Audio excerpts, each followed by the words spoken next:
My name's Olivia Gomez, and my relationship with Javier Garcia, the person being nominated today, is we're co-workers. When I saw the nomination go out, he came to mind because I've had an opportunity as a liaison to walk in with students into his classroom and to see that great impact that he has had and has with each of his students.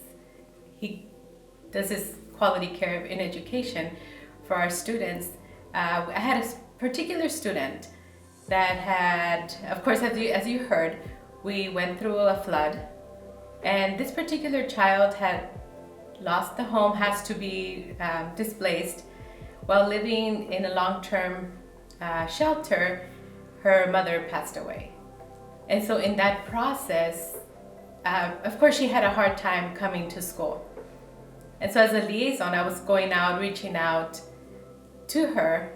And the moment that I brought her back to school, she was outside of the classroom, a little upset. And the moment she walked into the classroom, she was transformed. She was welcomed with great enthusiasm, not only by the teacher, but by all the students. I love the way he gave the child that opportunity to express herself. My name is Javier Garcia.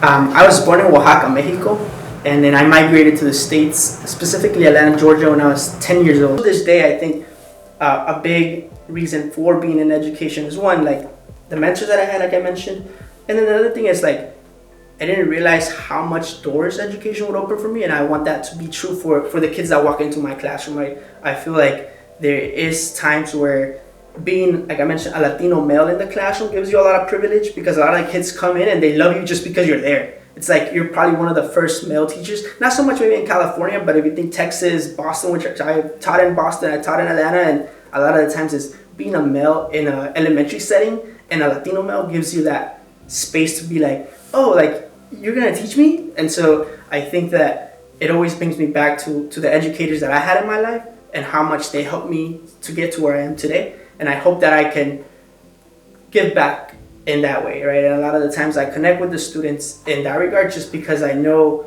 that at one time when I was in their shoes, I would have loved to have an educator that wasn't just there teaching me like 2 + 2 or math or whatever, but more so interested in who I was as a person. And I feel like that sort of is what keeps me in education now. At the end of the day, I think that it's so powerful to be able to put a footprint on a person's life, right?